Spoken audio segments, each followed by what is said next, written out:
you end up where you started. An interesting quote I've heard recently, and it's got me thinking about how this relates to my career and my life.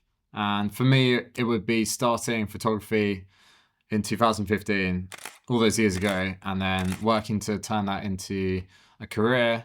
And then it would be turning that career and making enough money from things outside of doing photography work for people.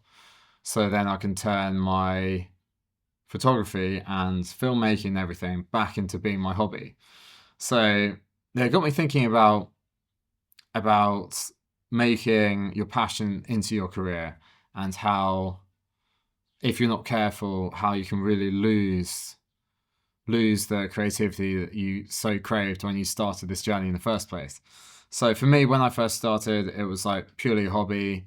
I picked it up because it seemed really exciting and enjoyable, and I was traveling a lot, spending all the money I had on this thing, and it was just like a few years of just absolutely loving it. And then after a few years, I was left at a fork in the road and kind of had to make it into my career. So then I kind of was, I guess, struggling with the work I wanted to create, which wasn't really that commercial at all. I don't think my work has ever been that commercial.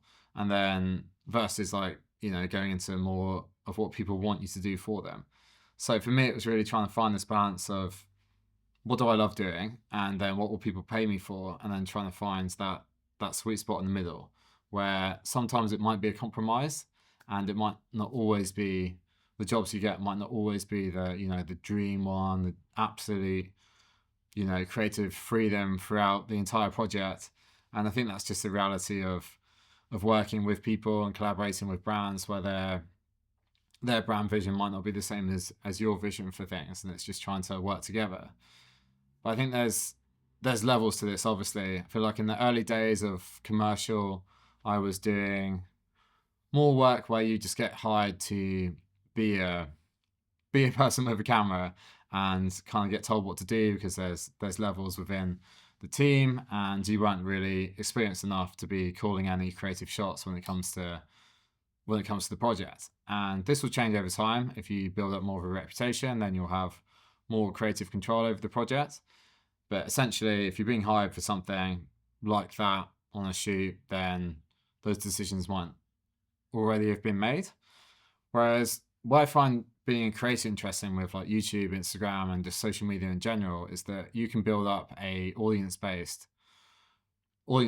based on what people enjoy following you for, like your art, for example, and or just what you have to say. And then you can build up everything around that, and then people will come to you and pay you money to either put your advertising in the middle of a video, or to promote your product on your Instagram, or their product on your Instagram, and take images for them. So an example of this that I've had is that I've worked with Xiaomi in the past, and they gave me a phone for a few months, and I got to travel around with this phone and create kind of the pictures I want to create anyway, and some videos too, and post them on my page, and then give those images and videos to them for them to post on theirs too.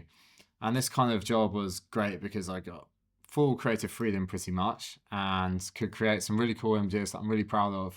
This doesn't always happen, and it's quite hard to come by these kind of jobs, but I feel like they're the good ones, which is where I think the creator economy and that whole industry of social media can be really powerful, because people can fund what they enjoy seeing from a particular creator. And if it's the stuff they always do anyway, then that's great, because you get funded to do more of the stuff that you enjoy. So it's really trying to find that balance between the two, and where you want to take things within your career.